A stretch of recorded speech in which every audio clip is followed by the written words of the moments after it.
Many times when the crutches are ripped out from under us, we get angry with God. We start questioning God. We start saying, no more, God.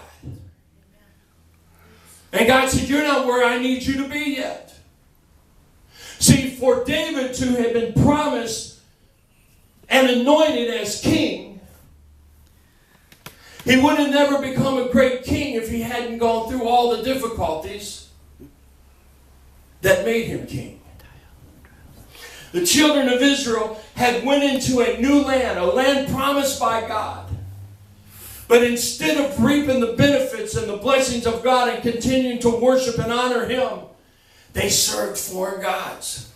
And the Bible said that He gave them over to the Ammonites for 18 years and to the Philistines for 40 years.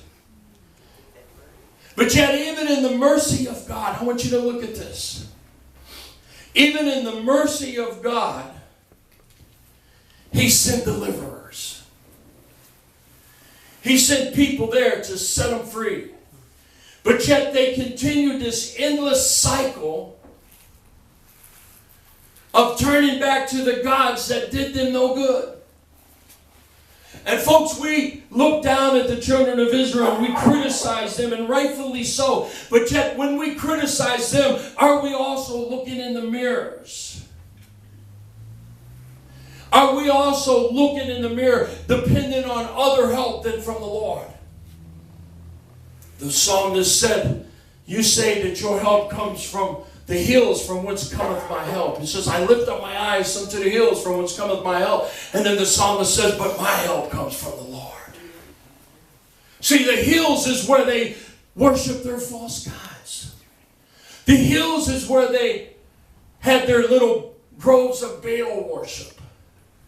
And so they would look unto the hills and they would pray unto the God of Baal and say, God of Baal, we need your God of fertility to bless us. We need rain. We need our crops to prosper. And the psalmist said, you look unto the hills, but my help comes from the Lord. Folks, we have to be very careful not to allow the crutches of this world to hinder us from our relationship with God. You say, well, what kind of crutch could that be? That crutch could be your marriage. That crutch could be your children. That crutch could be your job. That crutch could be your bank account. That crutch can be your automobile. That crutch can be your friends. Your church even. See, you don't come to this church to get our support. You come to this church to have a connection with Christ. Amen. Amen. And if we ever get to the point where we're dependent on anything other than Jesus, if we ever get to the point where we're trusting anyone other than Christ, we've placed other idols before Him. And then you wonder why oppression has come. Then you wonder why troubles have come. You wonder why pain has come. You wonder why difficulties have come. You wonder why everything is going wrong in your life. It's because you've placed other gods before God. Oh, I've never done that. Oh, yes, you have. We all have. Whether it be our family members or whether it be our wallet. Anytime you trust in anything other than Christ, anytime you trust in anything other than God, you've allowed an idol in your heart. And the Bible says that God allowed these people to migrate. And the Philistines, it's believed that they may have migrated from the Mediterranean islands. And they may have begun to oppress Israel about the same time that Samson was born. Now, it's been said about Samson. One thing I want to say before that, think about it. They oppressed Israel for 40 years. And about that time, Samson was born. And what's the scripture say about God sees and then He provides? Jehovah Jireh, my provider. See, we think that Jehovah Jireh means my provider. No, it means the God who sees and provides. He sees your need before your need is recognized. Before your need has even developed, He sees your need. And He provides the answer to your need at the appointed time. At the appropriate time, your need's standing there. So 40 years they have been oppressed, and then along comes Samson. Now, when I think of Samson, I've heard it said that Samson was a he-man with a she-problem. And I look at this situation here, and I kind of understood a little more when I put my message down on paper, when I made my notes yesterday. I started thinking about the Mediterranean. If these people if the Philistines were transplanted from the Mediterranean islands, maybe the population had grown to the point there just wasn't enough room on the islands, so they decided to go to the mainland, and they worked their way over into the Middle East. And I'm thinking about Samson. Samson was a man who loved God, but he had a problem with women. Now, I don't know anyone like that.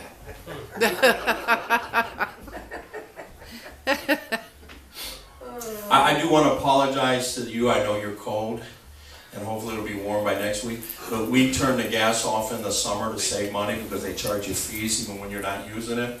And so we haven't turned it back on because we weren't expecting it to be cold today. So I know you're cold, Mary, and I apologize. But I think of Samson, who had a major problem with women. You know, I was talking to a man many years ago. We were both young at that time, and I said, dude, you need to start serving God. You need to get in church. You know, we were in church. I said, you need to be more faithful. He said, but man, I just love women too much. We all love women. Any red-blooded man loves women. But I said, but you're not to allow them to take you to hell. Don't allow your desire for a woman or a man cause you to lose your soul. Amen. And so I think of Samson, and I think of these Mediterranean women, and no doubt he had been raised in the Middle East, and he's seen some beautiful women all throughout the land of Israel, but there was just something about those Mediterranean ladies. You know, that dark hair and that olive skin and those dark piercing eyes.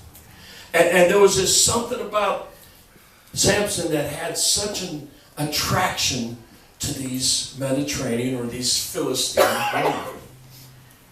Now, I would have a concern about that because they're Philistines. And these Philistines had oppressed the people for 40 years.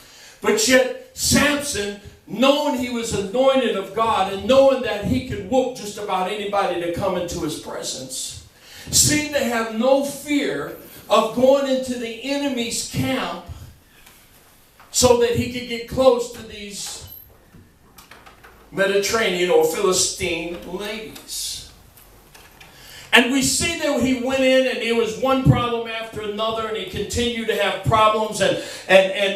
But because he had the ability to kill all these men with the jaw of a donkey, and I believe, if I remember correctly, that he tied the tails of a fox and set them on fire to burn their fields up. I mean, this man had done great devastation and great destruction to the enemy in the name of God. But yet, because of this one weakness continued to hinder Samson's walk.